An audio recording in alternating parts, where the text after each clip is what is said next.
नमस्कार। आप सभी को 7वें अंतर्राष्ट्रीय योग दिवस की बहुत बहुत शुभकामनाएं। आज जब पूरा विश्व कोरोना महामारी का मुकाबला कर रहा है तो योग उम्मीद की एक किरण भी बना हुआ है। 2 वर्ष से दुनिया भर के देशों में और भारत में भले ही बड़ा सार्वजनिक कार्यक्रम आयोजित नहीं हुआ हो, लेकिन योग दिवस के प्रति उत्साह जरा भी कम नहीं हुआ है। कोरोना के बावजूद इस बार की योग दिवस की थीम योगा फॉर वेलनेस ने करोड़ों लोगों में योग के प्रति उत्साह को और भी बढ़ाया है। मैं आज योग दिवस पर ये कामना करता हूं कि हर देश, हर समाज और हर व्यक्ति स्वस्थ हो, सब एक साथ मिलकर एक दूसरे की ताकत बने।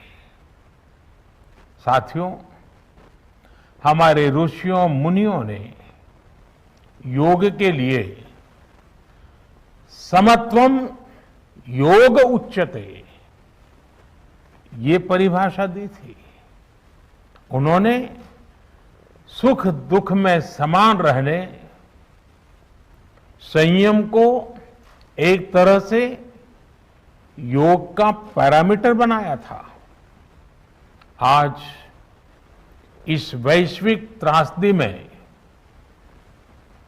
योग ने इसे साबित करके दिखाया है। कोरोना के इन 1.5 वर्षों में भारत समेत कितने ही देशों ने बड़े संकट का सामना किया है। साथियों, दुनिया के अधिकांश देशों के लिए योग दिवस को उनका सदियों पुराना सांस्कृतिक पर्व नहीं है। इस मुश्किल समय में, इतनी परेशानी में लोग इसे आसानी से भूल सकते थे, इसकी उपेक्षा कर सकते थे, लेकिन इसके विपरीत लोगों में योग का उत्साह और बढ़ा है, योग से प्रेम बढ़ा है। पिछले 1.5 सालों में दुनिया के कोने कोने में लाखों नए योग साधक बने हैं। योग का जो पहला पर्याय संयम और अनुशासन को कहा गया है, सब उसे अपने जीवन में उतारने का प्रयास भी कर रहे हैं।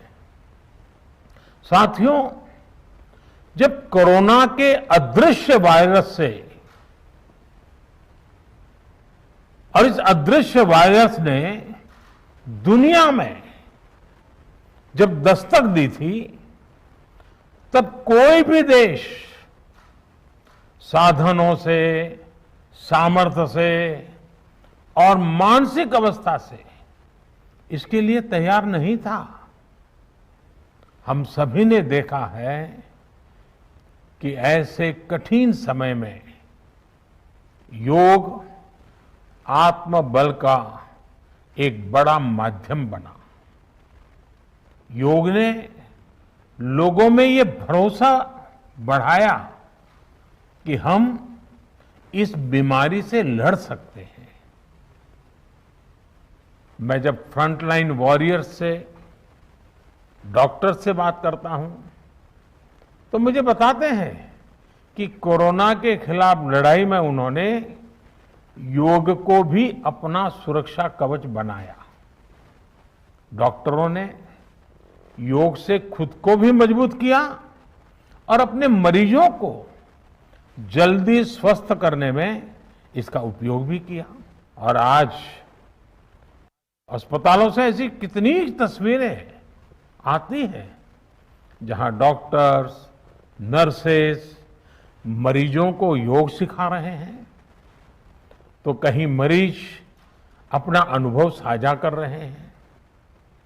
प्राणायाम, अनुलोम विलोम जैसी ब्रीथिंग एक्सरसाइज है हमारे रेस्पिरेटरी सिस्टम को कितनी ताकत मिलती है, ये भी दुनिया के विशेषज्ञ खुद बता रहे हैं।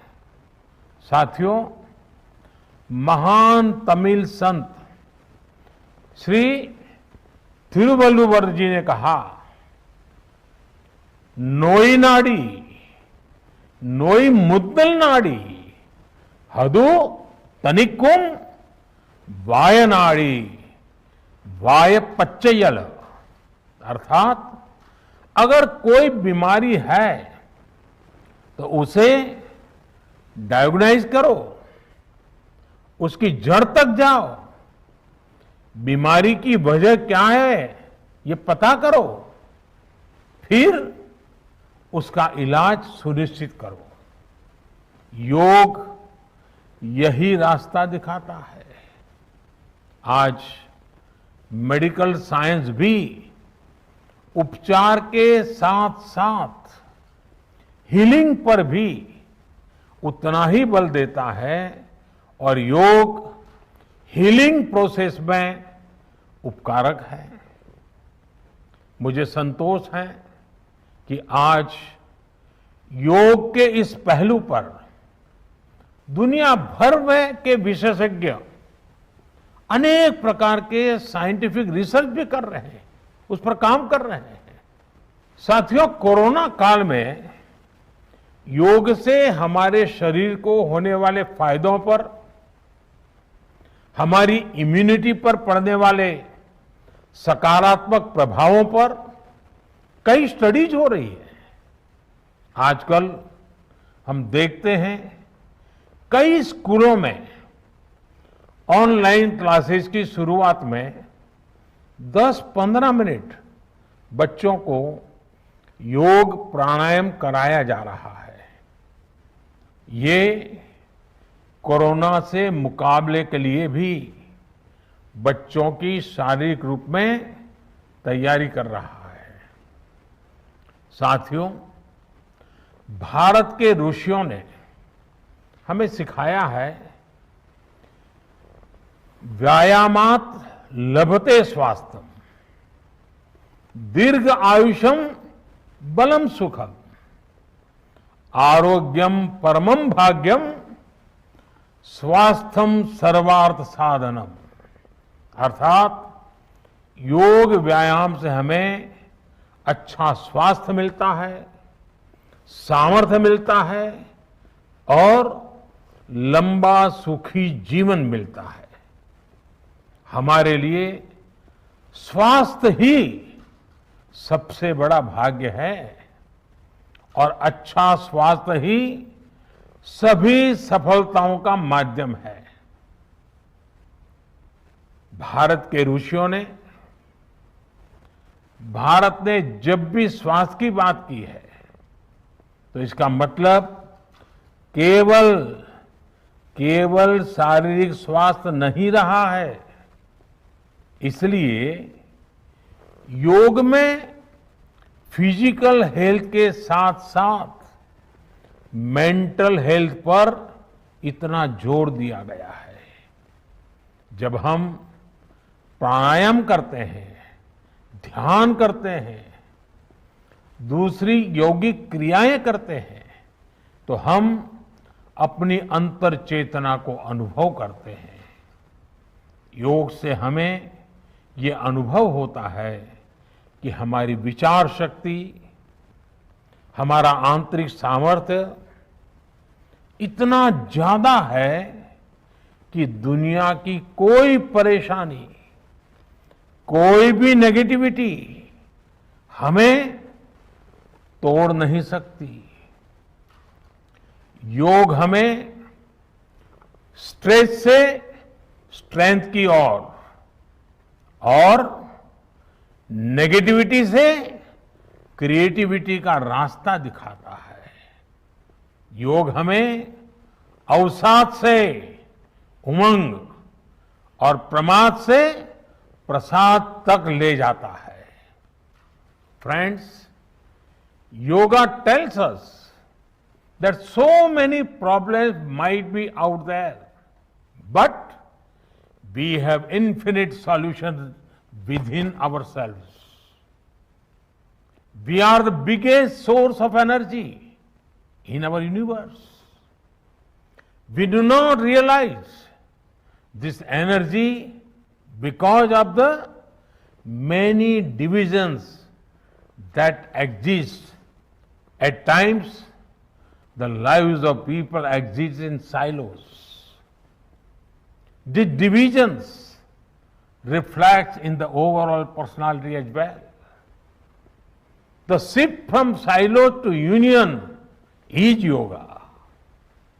A proven way to experience a realization of oneness is yoga.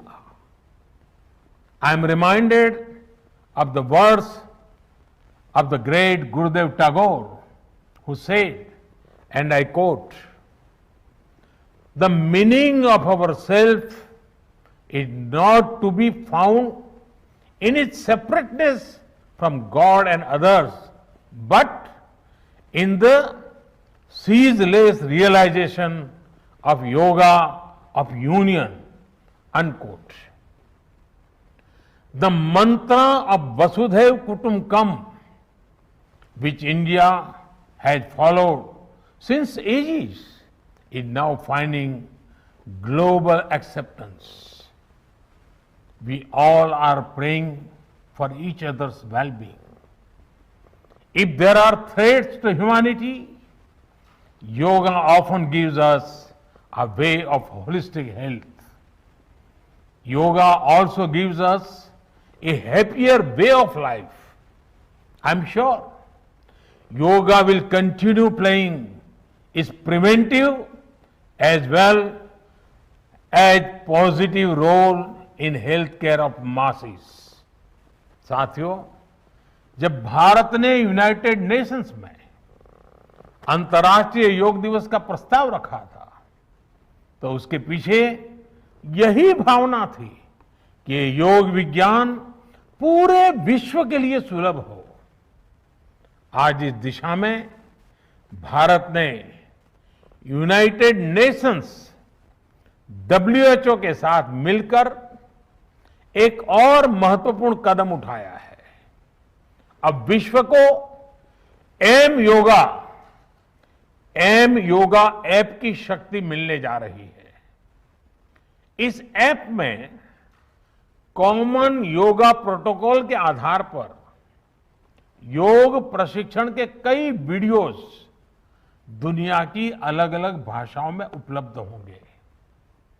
ये आधुनिक टेक्नोलॉजी और प्राचीन विज्ञान के फ्यूजन का भी एक बेहतरीन उदाहरण है।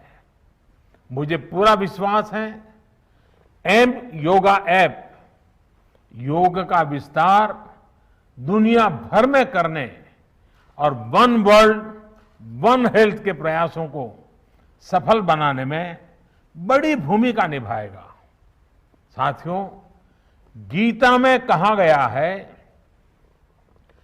तम विद्या दुख संयोग वियोगम योग संगीतम, अर्थात दुखों से वियोग को, मुक्ति को ही योग कहते हैं। सबको साथ लेकर चलने वाली मानवता की ये योग यात्रा हमें ऐसे ही अनवरत आगे बढ़ानी है। चाहे कोई भी स्थान हो, कोई भी परिस्थिति हो, कोई भी आयु हो, हर एक के लिए योग के पास कोई न कोई समाधान जरूर है। आज विश्व में योग के प्रति जिज्ञासा रखने वालों की संख्या बहुत बढ़ रही है। देश विदेश में योग प्रतिष्ठानों की संख्या में भी वृद्धि हो रही है। ऐसे में योग का जो मूलभूत तत्व ज्ञान है, मूलभूत सिद्धांत है, उसको कायम रखते हुए योग जन जन तक पहुंचे, अविरत पहुंचे, निरंतर पहुंचे, ये कार्य आवश्यक है। और ये कार्य योग से जुड़े लोगों को, योग के आचार्यों को, योग के प्रचारकों को साथ मिलकर करना चाहिए। हमें खुद भी योग का संकल्प लेना है और अपनों को भी इस संकल्प से जोड़ना है। योग से सहयोग तक का ये मंत्र हमें एक नए भविष्य का मार्ग दिखाएगा, मानवता को सशक्त करेगा। इन्हीं शुभकामनाओं के साथ आज अंतर्राष्ट्रीय योग दिवस पर पूरी मानव जात को, आप सभी को बहुत बहुत शुभकामनाएं, बहुत बहुत धन्यवाद।